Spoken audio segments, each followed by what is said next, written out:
In the heart of Abuja's glittering skyline, where the sunsets paint the horizon in fiery oranges, and the elite hide their secrets behind towering gates, a tale of betrayal, bravery, and unbreakable bonds unfolds.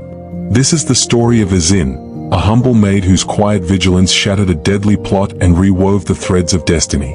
If you've ever wondered how one act of courage can transform lives forever, stay with me. This gripping African-inspired narrative will keep you on the edge of your seat until the very end. Filled with suspense, heartfelt emotions, and timeless lessons on loyalty, forgiveness, and the power of second chances, it's a reminder that true wealth lies not in gold, but in the hearts we touch. Ezinne's hand clamped over Madame Goza's mouth, just as the master bedroom door creaked open. "Shh, Ma, don't make a sound," she whispered, her voice barely audible, eyes wide with urgency. On the other side of the polished mahogany door, a man's voice slithered through the gap, smooth, calculated, like a serpent coiling for a strike. It was Chukwuma Obi, Madame Goza's husband, speaking into his phone as casually as if discussing the evening's dinner plans. "She's 50 now, no heirs to speak of. Her family's long gone, everything falls to me. We'll handle it cleanly tonight. No mess, no traces." Ezinne's pulse thundered in her ears, drowning out the distant hum of the city traffic below. Madame Goza's fingers dug into Ezinne's arm, the two women frozen in the dim hallway light, one in an elegant emerald wrapper, her silver-rimmed glasses perched on her nose, the other in a faded uniform, clutching a bundle of fresh linens that now felt like lead weights. The doorknob twisted further. Chukwuma stepped forward, his shadow stretching across the floor like a dark omen. Ezinne held her breath, praying the door wouldn't swing wide. Then, miraculously, he paused, chuckling into the phone, a cold, mocking sound that sent chills down her spine. "Trust me, it'll look like exhaustion from her endless board meetings. The empire she built? It'll be mine to enjoy." The door eased shut, his footsteps fading down the corridor. Madame Goza's eyes met Ezinne's, a storm of confusion and fear brewing in them. Ezinne swallowed hard, her hand trembling but her resolve unyielding. "Ma, please, hear me out first."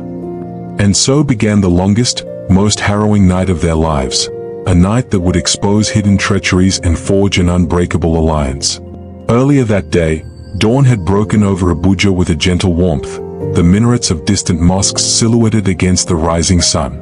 In the sprawling villa nestled in Maitama's upscale enclave, sprinklers whispered across manicured lawns, and the scent of brewing coffee mingled with blooming hibiscus.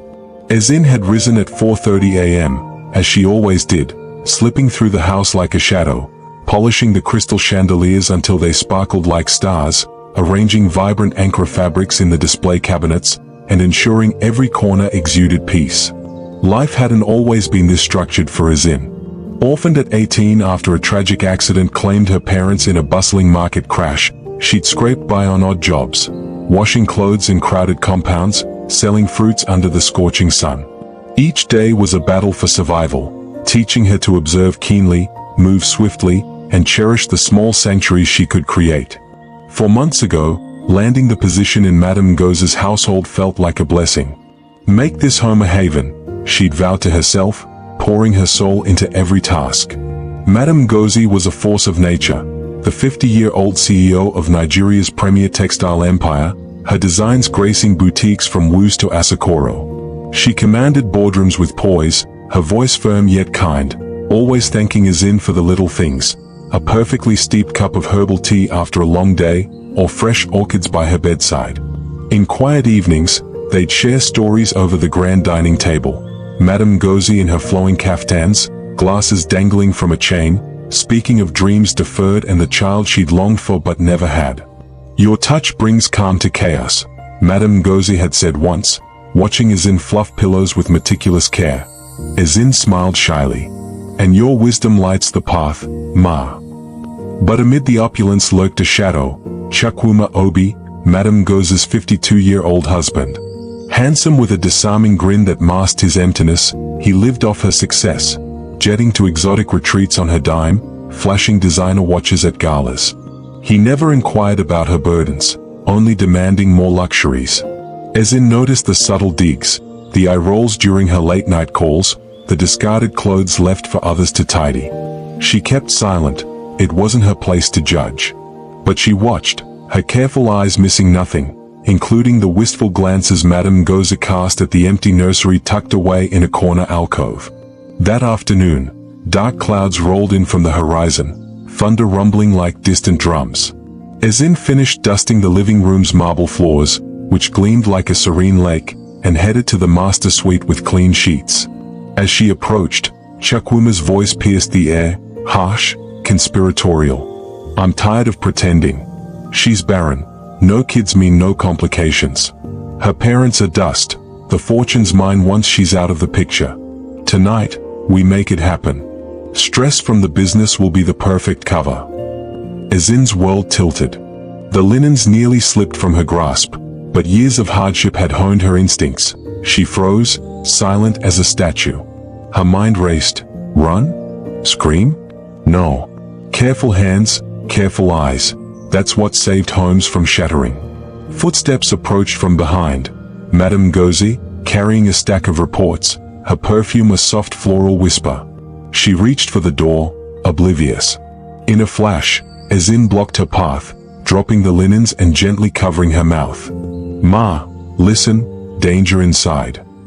Madame Goza's eyes flashed with shock at the audacity, but something in Ezinne's gaze, raw, earnest, held her back.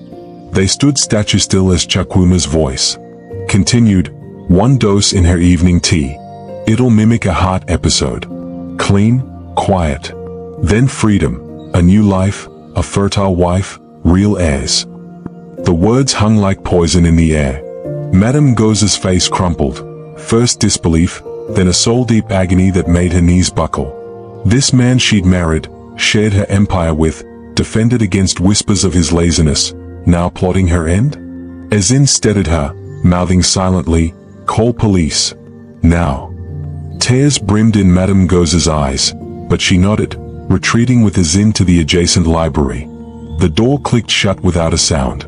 Fingers fumbling, Madame Goza dialed emergency services. "My husband, he's planning to kill me," she whispered, voice cracking but composed. The operator's calm questions followed. Madame Goza answered, glancing at Ezinne like an anchor in a storm. "Help is en route. Stay safe." The house pulsed with tension, the tick of a grandfather clock, the patter of rain now lashing the windows. Thunder boomed, masking approaching sirens. Chukwuma emerged from the bedroom, humming nonchalantly, heading their way. The library handle turned. Ezinne positioned herself protectively. "What's going on here?" he demanded, eyes narrowing at the scene. Sirens wailed closer, gates clanging open. Chukwuma's smirk faltered. Police burst in, boots thudding on the floors. "Chukwuma Obi, you're under arrest for conspiracy to murder." He protested wildly, "This is absurd. Margaret, Ngozi, tell them it's a mistake." But Madame Goza stepped forward, voice steel, "I heard every word, Chukwuma. Your betrayal ends tonight." As officers cuffed him, his gaze locked on Ezinne, venomous. "You meddlesome girl, this is your fault." Ezinne met his stare unflinchingly. "No, sir. You brought this on yourself." Rain poured as they dragged him away, his pleas echoing into the night. In the storm's aftermath, Madame Goza collapsed into a chair, glasses fogging with tears. Ezinne knelt beside her. "Ma, you're safe now." Madame Goza clasped her hand. "If not for you, I'd be gone. You didn't just save my life, you gave me truth." That night, gratitude bloomed into something profound, setting the stage for transformations neither could foresee. Dawn brought chaos. Headlines screamed billionaire CEO's husband nabbed in murder scheme. Reporters besieged the villa, but inside, Madame Goza turned to Ezinne with resolve. "You've been more than a maid, you're family." The trial unfolded in Abuja's High Court, a spectacle of justice. Ezinne, now in a sapphire dress provided by Madame Goza, sat beside her, no longer invisible. The prosecutor boomed, "We have irrefutable evidence," Mr. Obi's own words, recorded covertly. The courtroom hushed as the audio played, Chukwuma's chilling plot replayed for all. Gasps rippled, Madame Goza wiped silent tears. Chukwuma, shackled and disheveled, begged, "It was a jest. I love her." But the judge was unmoved. Guilty. 12 years imprisonment. As the gavel fell, relief washed over Madame Goza. She squeezed Ezinne's hand. "Your courage made this possible." Outside, under flashing cameras, Madame Goza declared, "Today, I have a daughter." She adopted Ezinne formally, enrolling her in Abuja's premier university for business administration. Ezinne, overwhelmed, vowed to honor this gift. University life was a whirlwind, late-night studies under fluorescent lights, whispers of the adopted maid from envious peers. But Ezinne thrived, her resilience shining. 4 years flew by. She graduated top of her class, cap and gown billowing as applause thundered. Madame Goza beamed from the front row, "My pride and joy." Joining the company as finance manager, Ezinne traded mops for spreadsheets, her insights earning boardroom respect.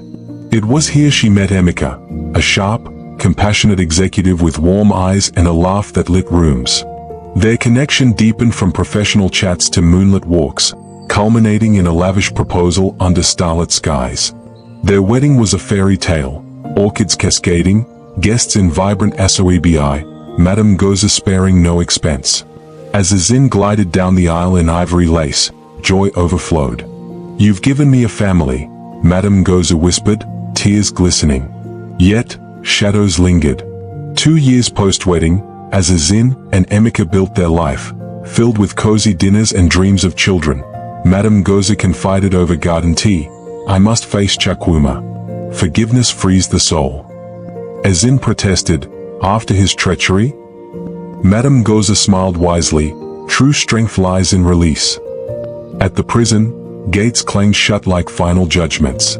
Chukwuma, aged and broken, knelt upon seeing them. "I was a fool, greed blinded me."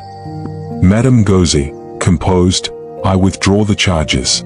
Our marriage dissolves here." She presented divorce papers and a transfer of 500 million naira. Rebuild. This is mercy, not weakness. Chukwuma wept, "Your kindness humbles me." As they left, peace settled over Madame Goza. "Now, I'm truly free." 2 more years passed.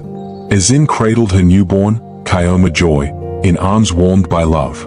Madame Goza held the baby, whispering, "The heir I never had."